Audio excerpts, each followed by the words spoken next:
Attention, this is a matter of national security. After a meteorite crashed into the New Jersey Turnpike, the following digital audio transmission from the You Watch I Listen podcast was intercepted by NASA scientists in the year 2019. The You Watch I Listen podcast is about to start. Sit down, listen close, and try not to die. The You Watch I Listen podcast starts now.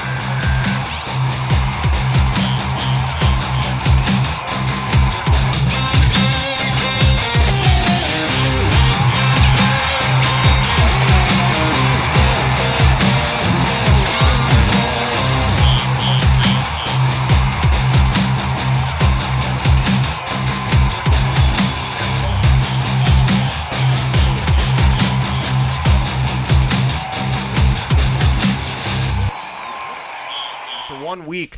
We're only one game apart. It was actually a very, very close week. What are the records? Taylor, you said at 10-5-1. Josh is 10-5-1, and I am 9-6-1. So we're all right within each other.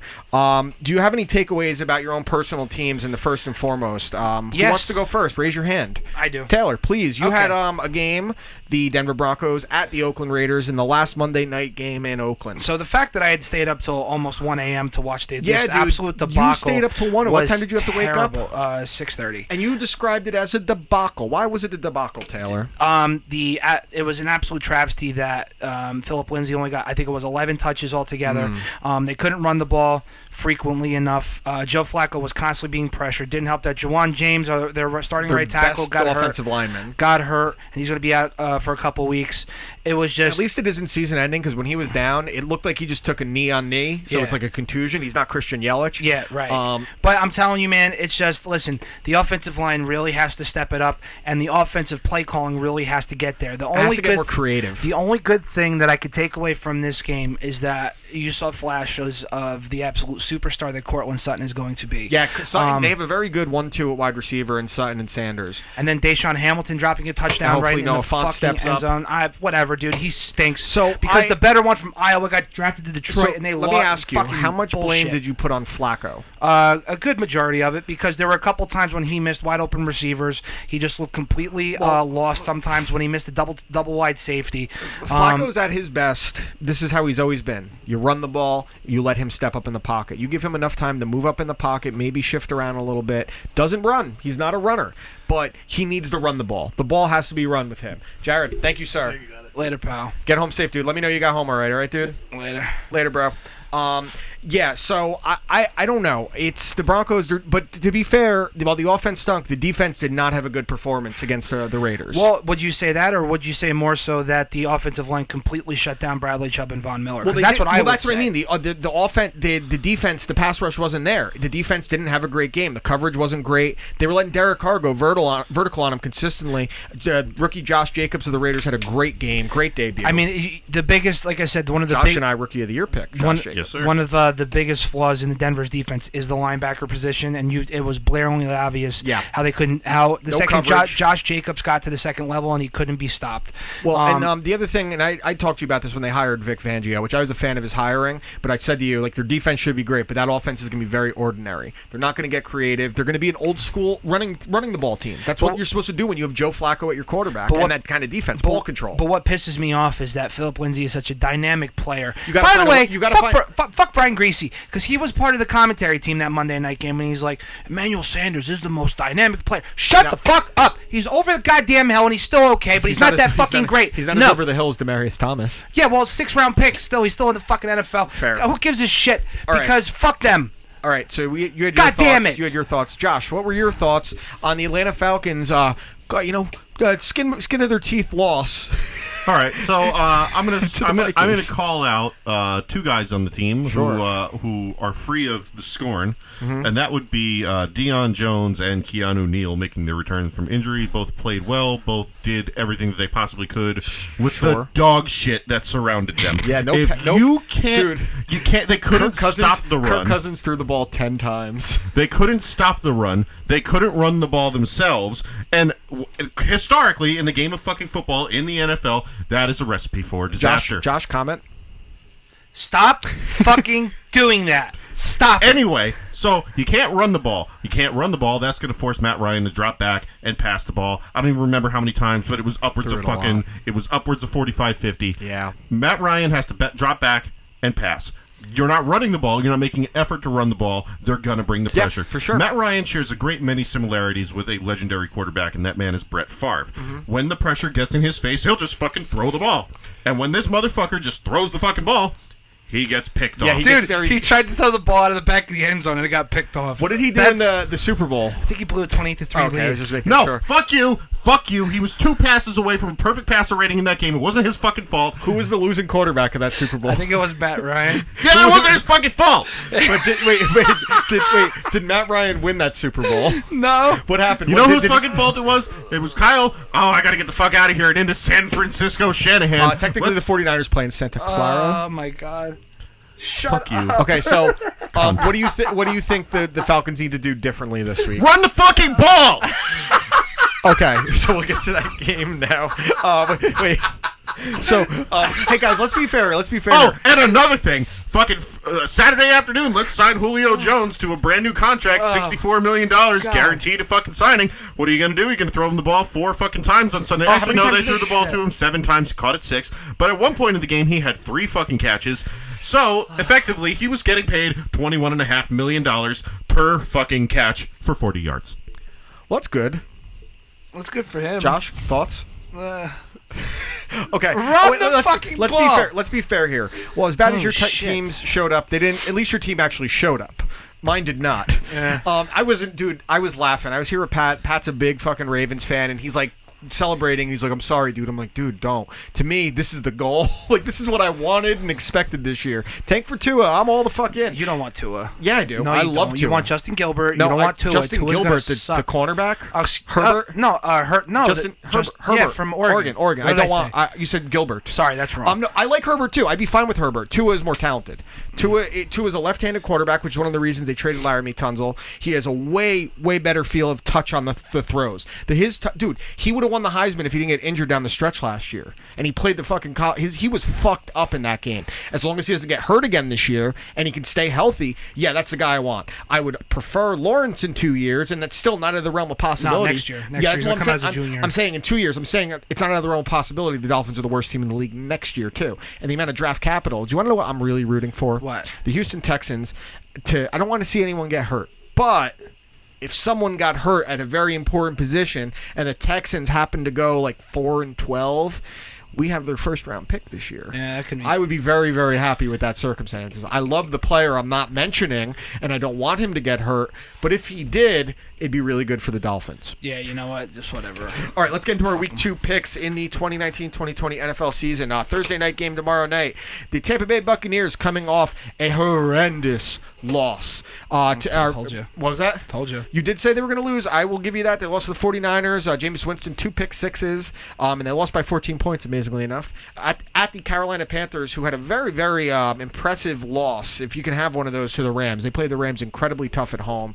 As you know, Carolina is a pretty tough building to play in, and it's especially a tough building to play on short notice in a division. To me, the Panthers, the spread is 6.5. That is more than fair enough. I got them winning this one by at least 10. Big game from Christian McCaffrey. I have the Panthers winning this pretty handedly, but I don't think they'll cover. Okay. I think it'll be like the half a point thing. Okay. You know what I'm saying? So yeah. All right. I got the Panthers by a pretty wide margin. It's very clear to me watching the Buccaneers that I made a mistake in my NFC South pick. Yes, and Bob told you. Bob did tell you. I believed that Jameis Winston was a good coach away from turning it around. It turns out he just fucking stinks. He's a bad fucking quarterback. He's not a smart quarterback, unfortunately, for the Buccaneers fans who have left. So we all have the Panthers there. Christian McCaffrey had a huge game this past week, so I'm expecting him to carry that over. The next game is the Indianapolis Colts at the Tennessee Titans. As of right now, the Titans are 3-point favorites. Taylor. Yeah, I have the Tennessee Titans still riding high from the absolute blowout win of Cleveland last week. I think they're finally starting to figure it out, and I've been telling everyone since he came out of the draft, I really think Mariota is a pretty good quarterback. Now that he's finally kind of figuring it out, and I mean now that Derrick Henry's really evolved into being the every down back, and where he could pass, he can catch out the backfield, he could run between the tackles, he could do everything you ask him to do, and I think that defense just has something to prove. Like the Titans are consistently like a 7-9 to 9-7 team. They're always a tough out. I explained this to Quaz on Sunday, and I said it, like Tennessee is in like a fuck it kind of mode. Like, we're gonna put our shit out there, and we're gonna see what happens. And I really think they're just playing with reckless abandon right now. And I really think coming off a big win, Delaney Walker having a huge week, I just don't see Tennessee slowing down, especially against this Indianapolis team, which really surprised me last week. Okay, Josh. I wasn't crazy about everything I saw from Indianapolis in Week 1. I was pleasantly surprised with Tennessee and what they were able to put together. So I'm going to stick with Tennessee on this one. I think that the Indy's got some figuring themselves out to do. Jacoby Brissett's got to come into his own. We know he's a decent backup. I'm not sure if he's the guy. They extended him, so they have some level of confidence in him. They basically hit him. The contract was like the equivalent of a franchise tag. Pretty much. Yeah.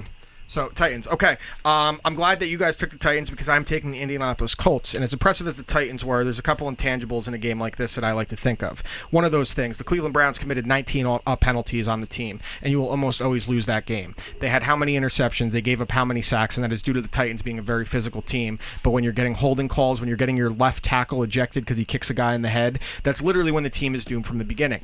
Another factor I consider here is that the Titans were extremely hyped up after beating the Browns. They did the whole, if you want to crown them. They did the Danny Green thing. There's a couple things there. I think when you have a win like that isn't in the division, where it's like one of those things where it's like, hey, we're on the map, a big win. To me, that is the signs of a letdown when you're not a great team. They're a 7-9, 9-7 type team to me. What you just said about Mariota is that, yes, Mariota flashes, but the most consistent thing about Marcus Mariota is that he is inconsistent. He almost always follows up a good game with a dud in his career. He's basically Ryan Tannehill with the same type of injuries going on. For me, the Colts really impressed me with their running game, putting them over 200 yards on the ground against the Chargers. Marlon Mack had 170 yards. Jacoby Brissett played a very efficient game. The Colts defense did a decent job containing the Chargers at home. They took them to overtime, and the Titans offense is not near what the Chargers are. Marcus Mariota is not Phillip Rivers. For me, it's the Colts on the road in an upset. Okay, cool. All right, next game is the Los Angeles Chargers at the Detroit Lions. Chargers are 2.5-point favorites. The Lions coming off the only tie in NFL history that should be a loss because the way they blew it and like Kyler Murray go off, the light went on for that kid and he went. But after cruising in the first half, just shitting the bed. Josh, why don't you take the lead on this one?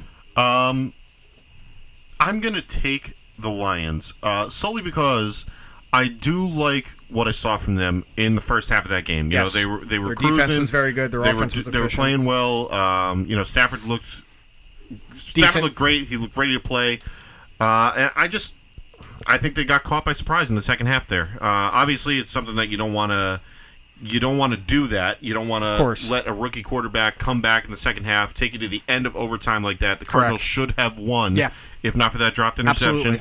Absolutely. So I think they're going to be playing at home with a little chip on their shoulder. They got something to prove. I like the Lions at home.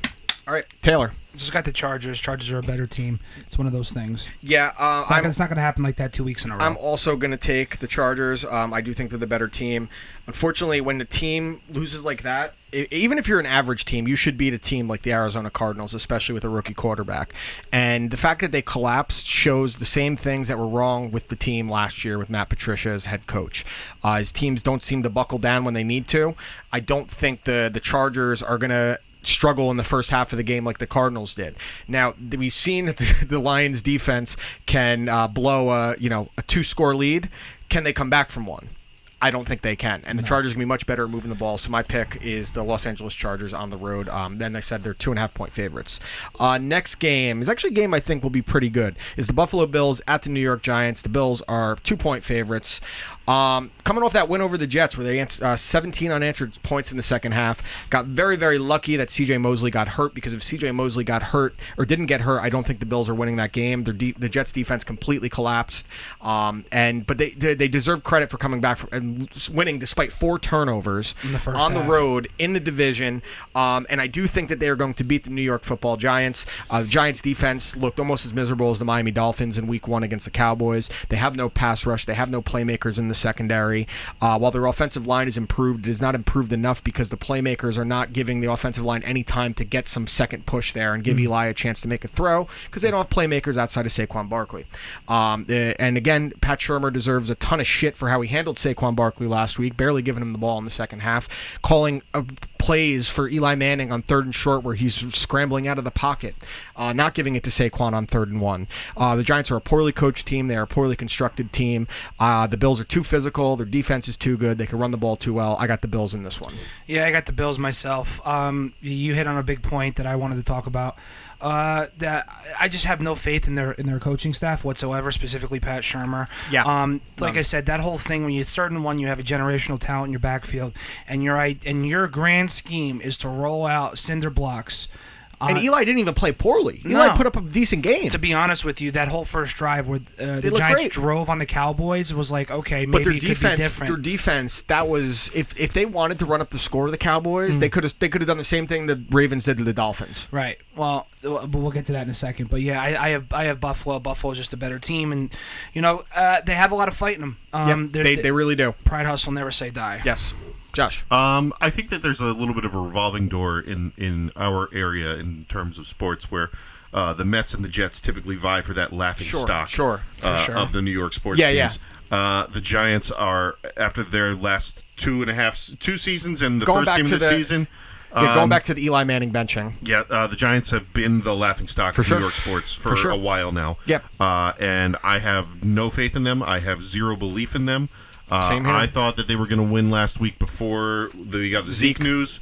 And then once I heard the Zeke news, I said there's no shot the Giants are going to win. The Giants might go 1-15 this year. They look that bad. Yeah. I think they're going to. I think there's enough of an ability for Saquon to take over a game, and that'll open everything else up that they probably luck into like 3 or 4. His first run of the season was 59 yards. Yeah, exactly. He barely got the ball in the second half. So we're all taking the Bills. Yep. Okay. Next game is the Arizona Cardinals at the Baltimore Ravens. The Ravens are 13.5-point favorites. The Ravens' incredible performance against the Dolphins, featuring 5 touchdown passes from Lamar Jackson, who threw 5 all of last year. Put up over 600 yards of offense, the most points scored in a half in the first game of a season, the most points scored, or second most points scored in the first game of a season. Very good running game. You're playing the Dolphins, so it's like, what does that say? But the things you see from the Ravens, to do that against any NFL team in the first week of the season when offenses generally aren't firing on all cylinders is unbelievably impressive. They could have put up 60 because when the game ended and Robert Griffin III took a knee after already throwing a touchdown in backup duty, he was on the 5-yard line of the Dolphins, so they could have just scored another one. They ran a fake punt on us for 40 yards when they were up like 42-10. Like, that is some cocksucker shit, and I kind of love it. If it wasn't the Ravens, I'd love it. When I saw that, I wanted to text you. Like, that was one thing where it's like, I understand like they're professionals, and it's like, you have, like, if you want to stop us. That's the truth. But that's like, the Dolphins get blown out by the Ravens even when the Dolphins are decent. But there's a level of sportsmanship where, like, you clearly know you're the better team, and now you're just showing off at that point, being up 32 points. If it was like the middle of the season, I might agree. But I think because it's the first game, you really want to make a statement like, we ain't fucking around. Like, Belichick's been doing that to teams for how fucking long, man? And he does it in the middle of the season because he's a cocksucker too. Harbaugh's kind of a cocksucker of a coach, and I kind of like it. As far as this game goes, we saw Kyler Murray come on late in the game and looked sensational. I'm still a little worried about his size. There was a couple hits he took. He had 5 tip passes at the line. That's really hard to overcome when you're that size. But in this game, I don't give the Cardinals any chance, especially on the road. I know Kyler Murray looked like he could take it over, but this is a different team. This is a different kind of defense you're playing. And if Lamar Jackson's improved passing ability continues, this Ravens team is going to be a major problem for the entire AFC. So I'm taking the Ravens. Same, taking the Ravens, just better team. Also taking the Ravens. All right, we're all in agreement there. Next game is the largest spread of the week, which I expect Can we just get past it, please? It's the Patriots at the Dolphins. Sure. Yeah, 1, 2, Patriots. 3, Patriots. The Patriots. We don't know what's going to happen with Antonio Brown, so They don't fucking need him. That's going to be another fucking start, sit weekend for me. yeah. Oh, poor fucking you. Dude, how would you consider putting money on Miami? Like just $10 Yeah, to absolutely. see what happens? Yeah, sure. Because even if they just cover. I did it with Buffalo last year. I think I might do it just because the spread is so absurd. And it's probably going to be about 21 by the time game time But rolls like, around. if the Ravens throw up 60 on them, what the fuck you think Belichick's going to do when he did? It's when he put up possible. 30 Well, points on the the only Steelers. thing If Brown plays, Well, here's the thing. While I agree, even when the Dolphins won in 15 year in 2007, when they played in Miami, they lost by, I think it was 9 points. This is 18.5. And it's just because the Patriots have lost their last 5 in Miami, 7 of their last 8. It's one of those weird things, some players just struggle against certain teams. They shouldn't. I'm not saying it's going to happen, but at those kind of odds, just to put $10 up to win how much? Yeah, why not? With BetDSI, by the way. Yeah, for sure. Promo code YWIL. Okay, so next game is the Dallas Cowboys at the Washington Redskins. Cowboys are 5-point favorites. Taylor. It's got to be the Cowboys. Cowboys really showed out against the Giants last week. They really, again, like you said, it was kind of making a statement. They were making a statement to the rest of the division and the rest of the NFC that, listen, this team is for real. And even though Ezekiel Elliott is still here, Dak is really what's going to take us to the promised land. Yeah. Putting up 400 yards. Granted, he's going against rookie and Terrible. like 1 and 2 second-year fucking cornerbacks and safeties. Again, it's one of those that you have to beat bad teams. Yeah, absolutely. And they demolished a bad team. At home, they handled their business, and they really look like one of the best top 2 teams in the NFC, top 5 team in the league right now. Yep. Easy. Josh. yeah, I'm going with the Cowboys too. They were firing on all cylinders on both sides of the ball. Zeke is going to be only going to get better. Yeah, as he gets on. stronger, maybe even taking the training camp off is going to be better for him down the stretch. Work for Michael Strahan. Yeah. Dak has got some. It looks like he's developing some real chemistry with Amari Cooper. Jason Witten's back. Jason Witten is back. Security Scored a blanket. touchdown, man. Security blanket, dude. Jason Witten's going to go in the Hall of Fame alone just from playing the Giants. Have you ever seen his numbers against the Giants? They're fucking goofy. Insane. They're goofy. I'm taking the Cowboys too. It's not even a question. New offensive coordinator Kellen Moore called a fantastic game. The thing that the Cowboys have struggled with the last few years is their offensive identity was very predictable. You knew the formations, if they were going to run it, if they're going to pass it, and that's going to really handcuff a young quarterback that has so much potential. What you saw against the Giants was so much motion and changing at the line and guys changing out of position, end arounds, crazy play action, and that is only going to make that running game that much better as well. He's just bringing out the Boise State playbook. Yeah, that's all he's doing, bro. Dude, Dak is high-fiving his guys as they run by him. Shit. People don't understand that Kellen Moore was 50-3. Yeah, he was a great college quarterback, and he's a young. He probably connects with a guy like Dak a little bit more. Mm-hmm. He gets the young offenses more. For me, the Cowboys win this one by more than they'll cover the spread at 5, I think. The next game is the Jacksonville Jaguars at the Houston Texans. Texans are 8.5-point favorites. Texans coming off a really, really tough loss against the Saints. Good showing, though. It was a great game, fantastic game. But the same little problems reared their head for the Texans. You get sacked 6 times. And I know the Saints' defense is pretty good, but if you are going against a good offensive line and you're facing Tom Brady, if you're facing Carson Wentz, Dak Prescott, and you sack them 3 times, you're like, damn good effort from the defense. 6 times tells me a bad offensive line. And even though they got Laramie Tunsil, he struggled in this game. It's first week, but for sure. They got a big contribution from Kenny Stills. Realistically, should have won this game, but when they scored the touchdown with 32 seconds left, I knew the Saints were winning because that's too much time for Drew Brees. Way too much time. But they do have a very, very explosive offense. DeAndre Hopkins had his worst game of his career, and he still had over 100 yards. How good is Will Fuller, dude? Will Fuller. By the way, this is the first time if he's healthy, he's great. This is the first time since 2 years ago we've seen DeAndre Hopkins drop a football. He dropped 3 passes. 3. He had 3 all of last year. Despite that, the Jaguars did lose Nick Foles. So this quarterback on the Jaguars, who I love his look. What's his name?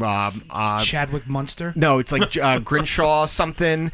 I don't know. But he looks awesome. Like, if you see what this guy looks like, he looks like an 80s indie pro wrestler. He's got the fucking handlebar mustache and shit. Dude, when I saw he played picture, really well. When I saw a picture of him, I thought somebody photoshopped Joey Ryan's face onto him. He does look like Joey Ryan. But the Jaguars defense, they did a decent job against the Chiefs. You're just not going to contain them, especially with your quarterback out. So for me, it's the Houston Texans, but they do need the offensive line to be better against this defensive line to keep Watson healthy, and J.J. Watt needs to have a better game because it's the first time in his career he didn't get a single quarterback pressure or hit. Just going to be Houston. Houston's a better team. I think Jacksonville stinks. Like, even with all those guys, playmakers on defense, Calais Campbell, fucking not Dante Fowler. It's hard to judge a team against the Chiefs, and they kept them under 40, which is like the way you measure playing the Chiefs now. But the other thing that made me laugh a little bit was, like, it was such a memorable week one, and the one thing I remember very vividly for a very long time is Miles Mack punching that dude in the face. Miles Jack, excuse me, punching that dude in the face, and then just throwing such a temper tantrum. Run back on the field. Dude, he went dead weight. The Jaguars have no discipline. Like, it's surprising that Tom Coughlin deals with that kind of shit from him and Jalen Ramsey. I'm surprised they haven't traded yet. Josh? Yeah, I'm going Houston as well. Okay. Yeah, all the same reasons. Okay. Next game is the Seattle Seahawks at the Pittsburgh Steelers. Steelers got blown out against the Patriots in New England, as they always do. Seahawks had a really close game with the Bengals at home, which was kind of surprising. They gave up the most passing yards that Andy Dalton's had in his career. John Ross finally looked like a first-round draft pick. And without A.J. Green, too. He put up 418 yards, the highest of his career. Josh, why don't you take the lead on Seattle at Pittsburgh? I'm going to take Seattle in this game for the sole reason of Pittsburgh didn't even look okay. Mm-hmm. They looked like a team that doesn't know what their identity is. Yeah. You know, they were fine last year without Le'Veon Bell, but I think you take Bell and Brown out of the equation, and they're just a team that needs to. You're putting a lot more on Juju Smith-Schuster's shoulders. Yeah, you're just a team that needs to figure out what your identity is. You know, Juju is not the same kind of player as Brown. He is not. He's a good number 2. Yeah, and he can play as a number 1 sometimes. He's explosive enough where if he gets behind the safeties, had 120 catches last year. He was great. So you're taking the Seahawks on the road. I am. Taylor? I'm taking the Steelers. I think the Steelers are going to bounce back. I think Seattle just scraped by with the skin of their teeth last week. At home, too. Against a bad Bengals team. I don't think Pittsburgh is as bad as everyone thinks they are, coming off that ridiculous loss Sunday night, excuse me. And I just think that it's going to happen. Juju's going to wake up. There are a few people that play defense or that have defensive schemes as well as Belichick and the Patriots. Yeah. And, you know, not a lot of people have playmakers like a Stephon Gilmore or Kyle Van Noy, all these different guys, right? But coming into that, I don't like Seattle's defense. All I can think about over there is Jadeveon Clowney. And that's he had a very good debut. He had a sack and forced fumble. He played all right. But other than that, what's been good at fair. avoiding pressure, taking hits, and still making plays. Yeah. Wide receivers 2, 3, and 4 need to step up for Pittsburgh in order for that to work. Because Yeah. I think Connor's good enough back to make shit work. But Connor was very good last year. It's going to be the Steelers. Okay. I also am taking the Pittsburgh Steelers, and the reason I'm taking them is because judging them against the Patriots, especially in New England, is never fair because the Steelers haven't won in New England since 2008. It's a place they always struggle. They struggle with the Patriots at home, too. Belichick, I read this great article from David Hyde, who's a Dolphins beat writer, and what he did was he compiled 9 hours of interviews with Bill Belichick in the time that he's worked for the Dolphins. And it's almost everything is Belichick giving you nothing. And this one interview, he gave away something about how every game you expect the unit to perform a certain way when you're game planning for them. You expect the defensive line to be good, the corners to be good, whatever. And it's your job as a coach to see which unit is struggling, whether it's a special teams, whether it's the offensive line of the other team, the defense of the other team, and then focus on that. All you can do is your job, but focus on what the team isn't doing well, and no one does that better than Bill Belichick, and he always does against the Steelers. Steelers are not as bad as they looked last week. James Conner's going to have a big game. I think this is going to be a shootout. I think it's going to be a pretty high-scoring game. The Steelers' defense is much better than they showed. I know they look lifeless, but they're not going to go 0-2. The Steelers also historically bounce back well from losses under Tomlin, so I'm going to take the Steelers in this as well. Yep. Next game, the San Francisco 49ers at the Cincinnati Bengals. Bengals are 1-point favorites after the game we just talked about where they came close to beating the Seahawks on the road. The 49ers with the big win over the Bucs had, would they have 4 interceptions? Yep. And they only had 2 all of last year, and they only had 7 turnovers last year, the 49ers. So they're already on pace to break that from last year. I do like the 49ers in this game. I think Jimmy Garoppolo is going to get better and better as the season goes on. Obviously, the defense has played better, even if you're playing Jameis Winston. season. I think their defense is physical enough to go against a team like Cincinnati. I think they're riding some momentum. I think they're confident. I think they know if Jimmy Garoppolo is healthy, they're going to be in the playoff hunt all year, and they're going to start out this season 2-0. All right, cool. I'm going to take Cincinnati. I think they're going to be still riding high off the big win last week. And Cincinnati lost. No. Oh, yeah, that's right. Well, I mean, still coming off a a competitive game, a fairly efficient game. They were competitive when no one expected them to be. Andy Dalton he really is a good middle of the road quarterback who has that. He's slightly like, better than Fitzpatrick. He's like he's much better than that. He's slightly better. He's much better than that. Slightly. He's because he stayed with one team his entire career. Didn't move around. He didn't need to move around. Yeah, but where did his team ever go? Didn't have to leave. Where did his team ever go? Doesn't matter. Longevity doesn't matter. Fitzpatrick's been in the league for 15 years. He's the first player to ever throw 8 touchdowns with 8 different teams. Congratulations. That's how great he was with all 8 of those teams. What has Dalton done? He's gotten to the playoffs a couple times and shit the bed every time. So has Fitzpatrick. What's the fucking difference? I know. I'm saying he's slightly better. He's not much better. He's better. He's a journeyman quarterback. No, he's much better. He's not a franchise quarterback. A journeyman quarterback goes should have around been the league that. the entire He fucking should have time. been that. The Bengals should have cut ties with him a long time. Yeah, because the Bengals are incompetent.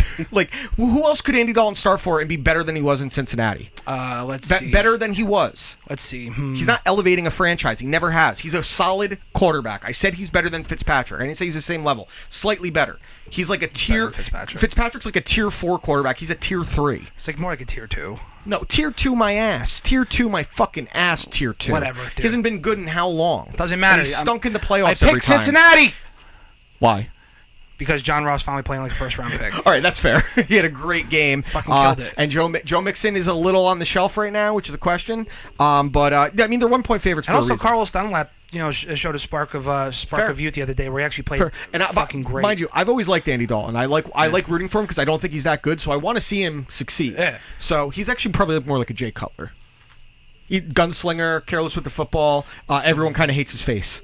Yeah, but like he's a ginger. Jay Cutler was an asshole. Yeah, fair. Josh, I throw a football harder than John Elway. Traded. Josh, yeah, comment. Jay Cutler sucks. Comment on the game.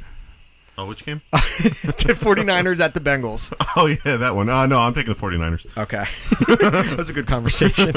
Well done. All right, the Minnesota Vikings at the Green Bay Packers. Josh, how'd the Vikings do last week? They played well. Who'd they win against? They played the Atlanta Falcons and they won. And how many passes did Kirk Cousins throw and still win? 10. Got it. Okay. And the Packers beat the Bears in the first game of the season. In Chicago, great defensive effort from the Packers. Their defense was sensational against Mitch Trubisky. They really shut him down the whole game, shut down the running game. I'm taking the Packers in this one. I think the Vikings, one of the reasons I picked them this past week is because of how good they are at home. And one of the reasons they're so good at home is because the comparison is how bad they are on the road. I think the Packers' defense is legit. They were a solid defense before things started to crumble last year. Mike Pettin is a very, very good defensive coordinator. How is he as a head coach, Josh? He was not the coach of the... Yes, he was. Mike Pettin? Yeah, wasn't he the head coach of the Falcons? No, the Browns. No, he was something else. No. Who am I thinking of? You're not thinking Mike of... Smith? No, I'm thinking Mike there was Smith. another bald guy. There's another bald guy that was a head coach of the Falcons. I'm Dan almost Quinn, positive. the current fucking coach. Dan Quinn? Oh, yeah, he sucks too. Asshole. See, this is why you're good at betting, but not knowing everything that's happening. That was an act. He's acting. I'm really No, not acting. he's being this dumb. He's not acting. I know when he's acting. He's not that good. All bald people look the same to me. Sorry. Fair. Okay, so Josh, thoughts? Vikings, Packers. Not sure. Not sure if Ken or Greg. I really think that Dalvin Cook looks like he's probably one of the Legit. top 5 running backs in the league today. But exactly what you said, I don't see him going on the road into Green Bay and doing what they did last week. If you're going to play a game against a team with a good defense, you're not going to be able to run the ball as efficiently. You're going to force Kirk Cousins to throw the ball. And now you're playing in Green Bay, where it's going to be insane. And any time that Kirk Cousins has to throw the ball more than 10 times, I think that you're pretty much... That's exactly pretty much what I said as well. So you're taking the Packers. Taylor. I got the Minnesota Vikings. And why are they going to win and how? Because I think that it's a much more prolific offense than Chicago was. Even though they did a good job at stopping a Mitchell Trubisky, I don't think a Kirk Cousins is going to miss a wide-open guy in the end zone like Trubisky did on Thursday night. I just think that the running game is going to be too much because Tariq Cohen and that 4th-round draft pick just weren't getting it done. So I just really have the Minnesota Vikings. I think they're just the better team all around. Okay. Next game is the Kansas City Chiefs at the Oakland Raiders. Chiefs winning big on the road against Jacksonville, and the Raiders pulling off that victory over the Broncos. Yep.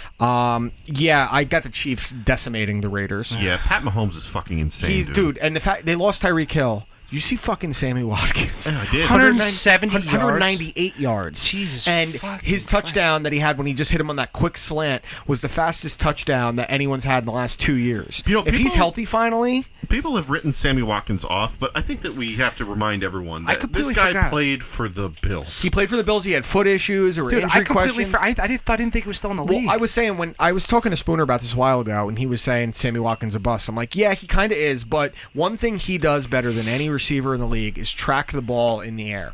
And once he gets on a better chemistry with Pat Mahomes, he's like watching Willie Mays in center field. He tracks it and it just falls right in his fucking arms every single time he's on one of those throws, as long as it's not underthrown. Pat Mahomes ain't underthrowing shit. No. The Raiders, I was actually very impressed with. I thought Gruden's play calling was very efficient on offense, and their defense had a big game, but they just lost their safety for the year, who had a great game playing on a torn rotator cuff.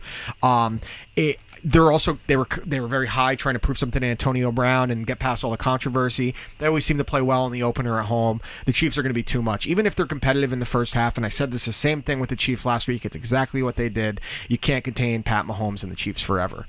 So we're all taking the Chiefs. Easy enough. Next game, the New Orleans Saints at the Los Angeles Rams, a rematch of last year's bullshit NFC title game that the Saints should have won, and they probably would have beaten the Patriots. Taylor.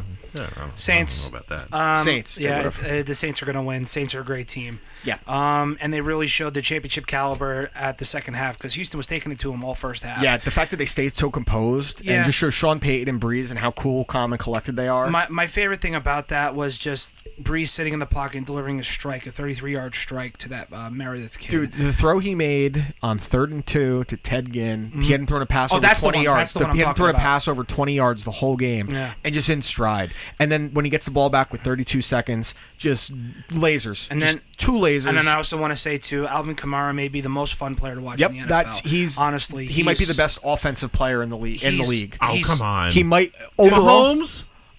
It's hard. I'm talking skill position. Let me say skill position, offensive player. It's Christian McCaffrey, it's him, Le'Veon Bell when he's going at his best. Just the ability. Saquon too. Saquon is there.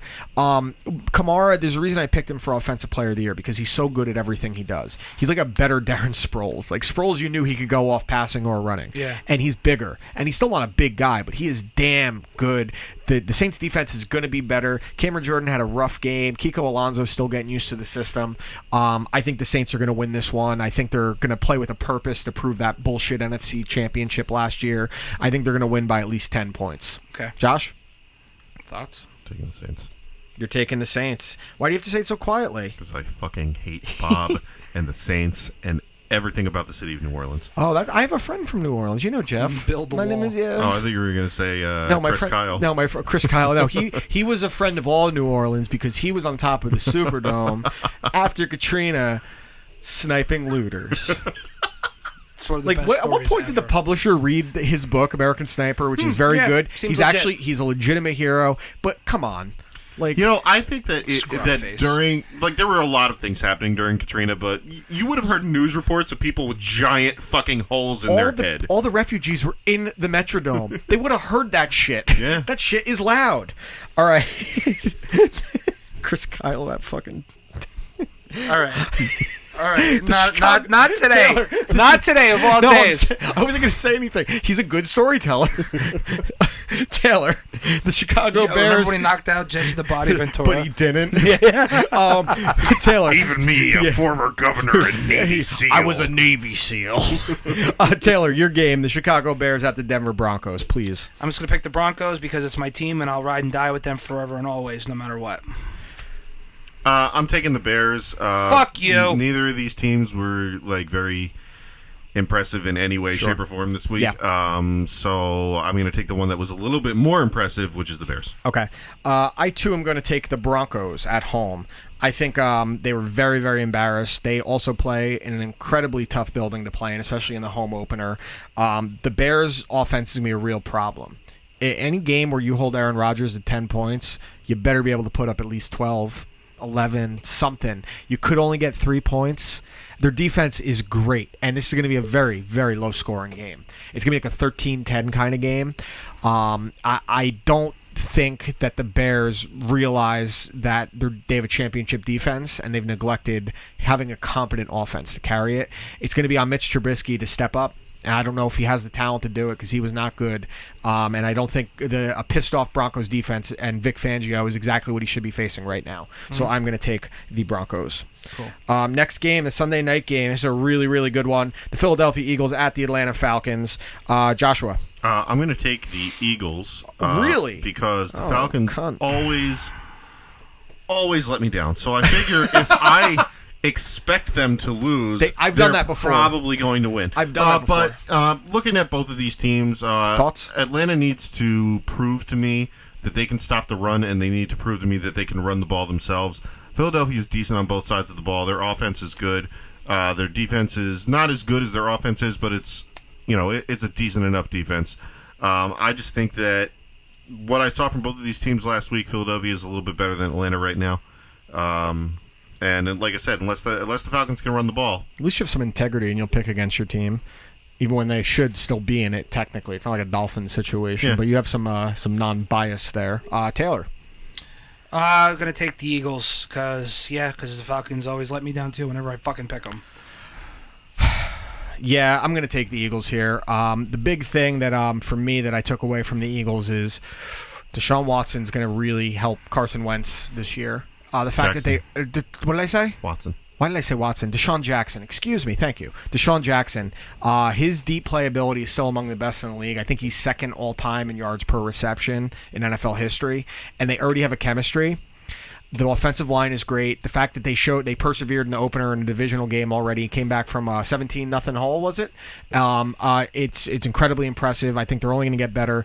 I think the Falcons are a very in-between team right now because by in-between, I mean that I think the head coach is lost. I think he's taken on too much. I don't know if he's ready to carry all those responsibilities yet. And despite talent, if you don't have good coaching at the front of it, it's not going to mean anything if you don't have someone just taking the point on it. And I don't know if Dan Quinn has that ability. I know that Doug Peterson does. And I know that Carson Wentz is going to have a good year as long as he's healthy because contrary to some of our friends' popular beliefs, Carson Wentz is a great quarterback. Yeah, Quaz. He tried telling us he's not great. And I was crown him, which, by the way, so he said he's a Jets fan. He also said Mahomes isn't great. He said Mahomes isn't great. You said Mahomes isn't great. No, but too. he said overrated before he even started. Okay, so he was overrated. He's not said he sucks now. First of all, Mahomes' fucking pro debut was against Denver, and he fucking lit him up. Okay, in the second fucking half. What did he do? He threw for like 250 fucking yards and 2 fucking touchdowns in the second fucking half. Still, and he was a rookie because I almost said Alex Jones because Alex Smith was better. Wait, time out. Can I ask you at least? I know we put up those big numbers. Did the Broncos win that game? Of course not. Okay, I just wanted to clarify because they can't win in the fucking division against the fucking the Raiders, who lost the best wide receiver in the fucking league. So let me ask you this then, at least. Let me ask you one. Because Julio sucks too. Oh, come on. Let me ask you one thing. Don't be an asshole. Let me ask you one thing. 12 points in a PPR league, and all he does is catch the fucking ball. Can I ask you something really quick? He did have 6 catches. Shut the fuck up, you two. Despite all that, and to say a fuck you to Quaz, you would say Mahomes is a great quarterback, right? Yes. I'd be dumb not to. Yeah, he says that only Brady and Breeze are the great quarterbacks in the league. What about Aaron Rodgers, dude? Yo, my favorite ever was every single time he said Jared Goff sucks, was Jared Goff would throw a terrible pass. And he was a little more justified. So wait, we're all taking the Eagles here? Yes. Okay. Sure. All right, the last game of the week, the Monday night game, 2 0-1 teams that had very, very bad showings. This is actually a rematch of the very first ever Monday Night Football game played back in 1970. It's the Cleveland Browns at the New York Jets. Browns with that disaster we mentioned earlier against the Titans, 18 penalties, unacceptable, and the Jets having a disastrous loss. I said to Richie, I would rather the Dolphins get blown out 59-10 every week than lose like that ever. I would rather get blown out than lose a fucking heartbreaker, especially in the division. The same problems reared their head with Adam Gase. He didn't know how to adjust. His offensive guruship got them 6 points. I've been saying it. How Adam Gase is not that great. He should have gone back as a coordinator after he left Miami. He got his fucking job, and he got all of his credentials from Peyton Manning. And he did make Jay Cutler play pretty well in Chicago, to be fair. But his credentials absolutely were from Peyton Manning. Yes. Yeah, I'm taking the Browns in this one. I think it's highly unlikely. I think this is the kind of game the Browns needed this early in the season, because usually like the teams that start out 5-0, 6-0, they have that one where it's like wake up call. I think it's good that they had it now, and there's no way that there's too much talent on that team to play that poorly. As long as the penalties don't continue, I definitely think that Greg Williams is going to be motivated to dial up a defense against the Browns. Yep. But I don't think the Jets' offensive line is really bad. It's really bad. They don't have a kicker. Their corners are really, really bad. Did you see the guy? I hated him. Why? Because fuck you.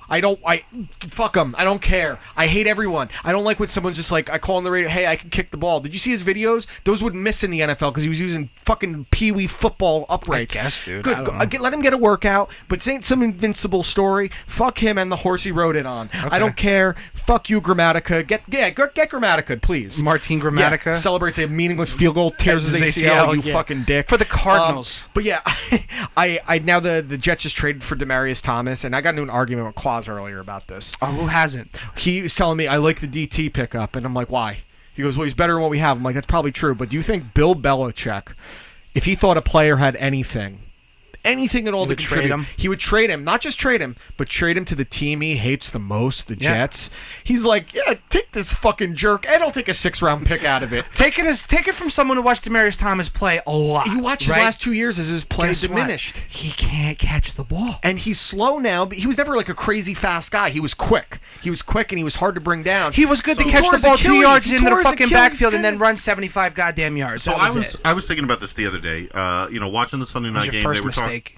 Okay. I was watching the Sunday night game. They're talking about how Demaryius Thomas isn't even playing right now, but you're going to add him to an offense that has all these guys that are there already, plus Antonio Brown. Yeah.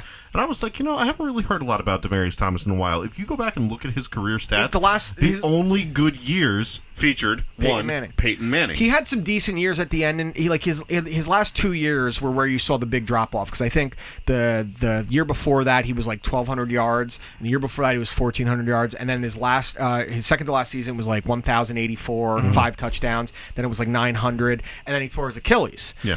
And that's a really hard injury for any football player to come back from. But a wide receiver in the style he played is incredibly difficult. But the Jets they did that because they lost Quincy Anunya for the year, and that's a massive, massive loss. And probably his career, his career, yeah. Because it's a second neck injury. Yeah. But in this game, I think Baker Mayfield and Odell Beckham are going to have a huge, huge game together. And that Myles Garrett's going to have a huge game getting to Sam Darnold. So I like the Browns in this, and I like them to cover. All right, cool. That's fine. I'm going to take the Jets. I think Cleveland is going to stink it up again 2 weeks in a row.